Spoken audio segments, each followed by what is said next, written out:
here at FloWrestling are trying to find the best wrestler of the past quarter century at all 10 NCAA weights. Today, we are breaking down 157 pounds, but first, here's how we determined who got into the top 4.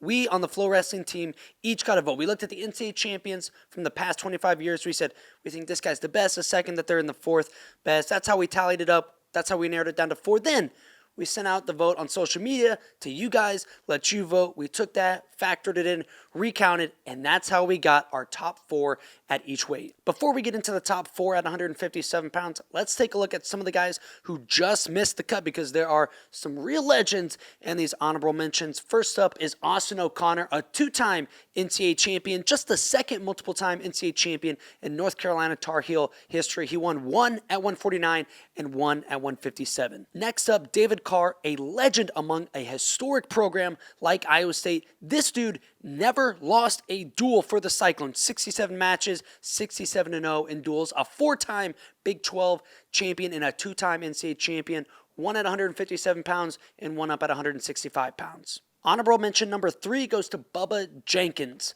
As a senior at Arizona State, he had one of the most iconic moments in NCAA history when he gave David Taylor his first college loss and then he shot down the ankle bands to celebrate. Our next honorable mention also has a connection to David Taylor. He was M2 trained in high school. It's Levi Haynes, the only guy still competing. He enters his senior season already as a national champion at Penn State, finishing 2nd, 1st, and 3rd in his first 3 years.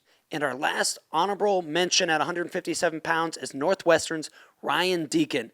This man went 50-1 his last 3 years with an NCAA title. There's that 2020 year in there, but he did end his career on top in 2022 at 157 pounds.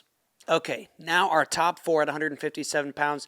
First off, in chronological order, is Iowa's TJ Williams. Just listen to this stat. He has the best winning percentage in Iowa wrestling history. Let that sink in. Think of all the legends at Iowa. He has the best winning percentage with a record of 98-1.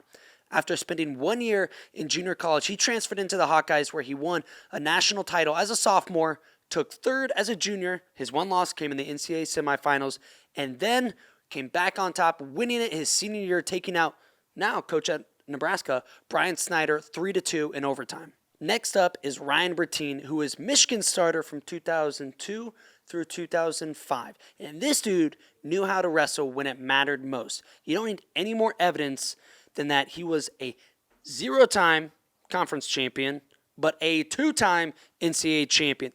He shined brightest when the lights were brightest, placed 6th as a freshman, won it as a sophomore, took 3rd as a junior, and then had a phenomenal year, capped off a great career with a 31-1 record his senior year and another NCAA title at 157 pounds. Next up is the most decorated wrestler in Illinois history, Isaiah Martinez. You might know him as Imar. He was an absolute savage. This man went 116-3 in his career.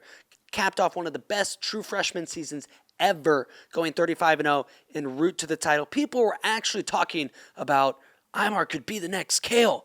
Now, it wasn't meant to be, but he came pretty darn close, winning 2 NCAA titles, only being stopped by Vincenzo Joseph in the NCAA finals his last 2 years, and losing 1 match to another man on this list, Jason Nolf. But he did own the series with 2 wins over Jason Nolf in his legendary career. And you can't talk about Isaiah Martinez without talking about Jason Nolf. Like I mentioned, Nolf handed Imar the first ever loss of his college career. Nolf would go on to win 3 NCAA titles, and Isaiah Martinez is the only wrestler who actually defeated Jason Nolf. He has 3 losses on his collegiate record technically, but 1 is an injury default loss. I don't count that. Just the 2 losses to Isaiah Martinez.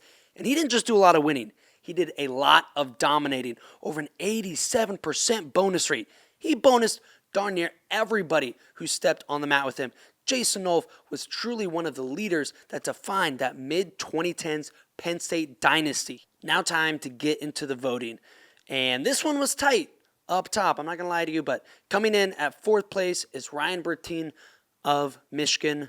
Coming in at 3rd, TJ Williams of Iowa. He actually came in 2nd in the Twitter poll. Kind of notable, maybe that Iowa crowd pulling for him. But most of the votes from you, the fans, and here on the FloWrestling staff, it really came down to the top two, Jason Nolf and Isaiah Martinez. They had a phenomenal rivalry, one of the best rivalries of the past quarter century.